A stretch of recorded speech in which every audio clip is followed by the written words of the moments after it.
Rassemblant les esprits les plus brillants du monde, le 5e Forum mondial des lauréats démarre à Shanghai. Organisé par l'Association mondiale des lauréats, l'Association chinoise pour la science et la technologie et China Media Group. Attirant un grand nombre de lauréats de prix scientifiques étrangers, des scientifiques de haut niveau du monde entier participent à l'événement, dont 27 lauréats du prix Nobel. Parmi les participants figurent également les 2 premiers lauréats du prix de l'Association mondiale des lauréats, créé lors du forum de l'année dernière. Nous avons une tradition à Berkeley qui veut que lorsque quelqu'un obtient un prix par courriel, la personne reçoive toute la journée des félicitations de tout le monde. C'est donc très agréable de recevoir 100 courriels de félicitations. J'ai été surpris et très heureux, je me sens extrêmement honoré. Je dois ajouter qu'on ne devrait pas se lancer dans la science dans la seule attente d'une récompense.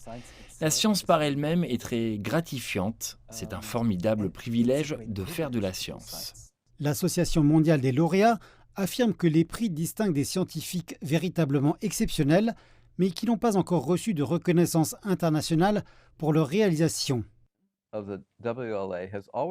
L'ambition de l'Association mondiale des lauréats a toujours été d'accroître la sensibilisation à la science au-delà des frontières internationales, en particulier en ce qui concerne les chercheurs chinois et occidentaux.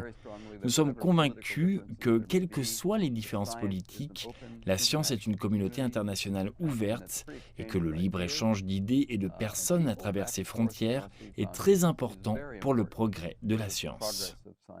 Plus de 30 académiciens chinois, environ 50 jeunes scientifiques et plus de 100 adolescents férus de sciences ont également participé au forum.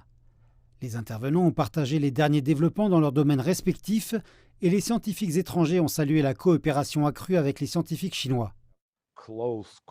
J'ai des collègues proches, par exemple à Shenzhen, j'ai un laboratoire qui porte partiellement mon nom, mais en réalité je collabore avec ces personnes de manière très étroite et suis publié en faisant de très belles recherches, parfois menées par mon groupe, parfois menées par leur groupe. Mais c'est réel.